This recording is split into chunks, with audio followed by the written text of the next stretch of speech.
Now it's time to discuss about how to draw the involute for a polygon.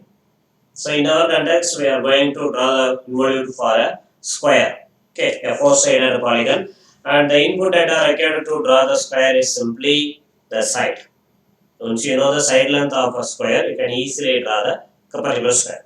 Here I am going to take a square of side 40 mm, and for that 40 mm side square I am going to draw the involute curve. Further, its tangent and normal. Okay. First, you need to draw the polygon square with 40 mm side.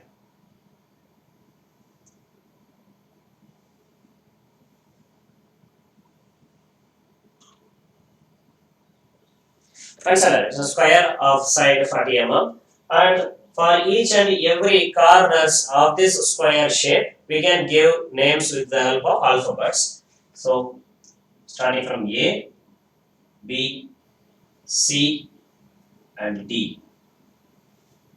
I named the all corners of the square.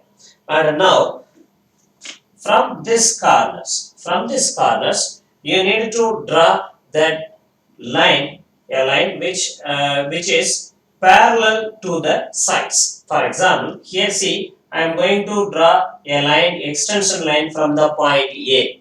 That extension line should be coincides with the line AB, with the side AB. So I am extending it,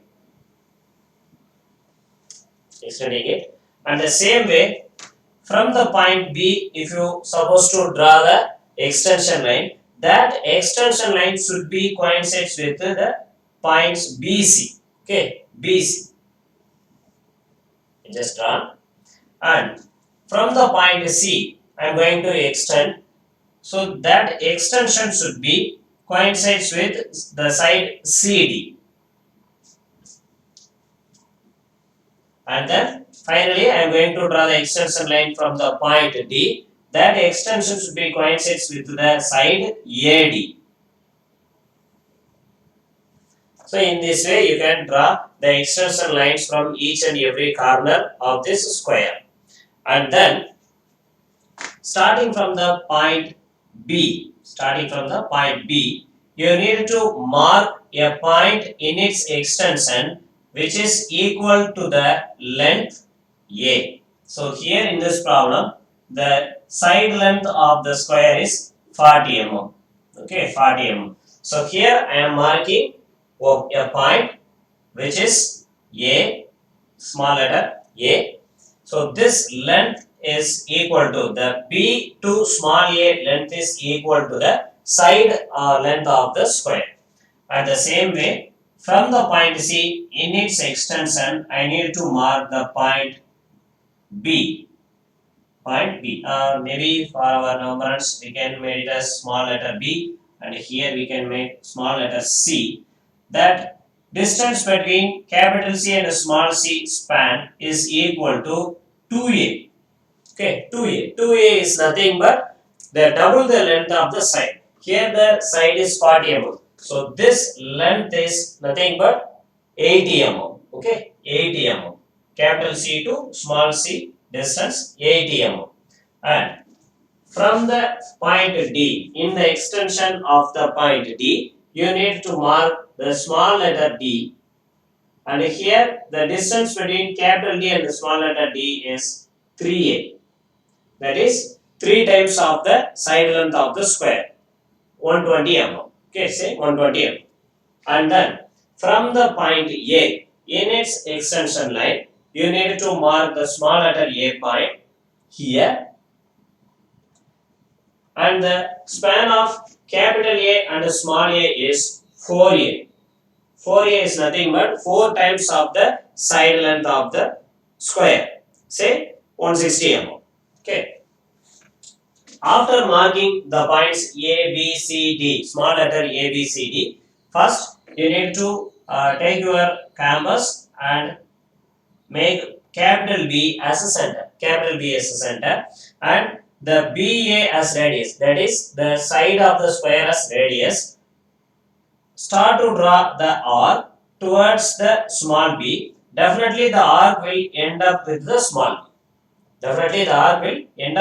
small b. And now stop there and take your compass and make the point C as the center. Make the point C as the center and small c as radius. Small c as radius. If you draw the arc in reverse manner, definitely the arc will end up with the small b.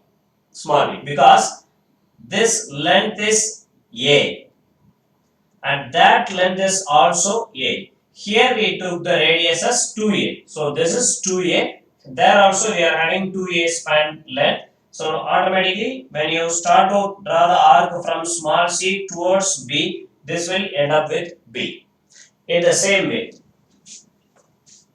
mark your compass origin at the capital letter D, point D, and measure small d.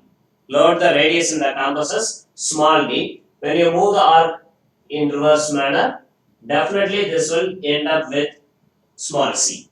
Because here the span is 2a, here again a is there. So totally that distance is 3a, and here also we loaded with 3a distance. So definitely the arc will join with small letter c. In the same way, make your canvas origin as a, and if you measure with the small letter a, and if you start to draw the arc in reverse manner, definitely you can come and join with the small letter d.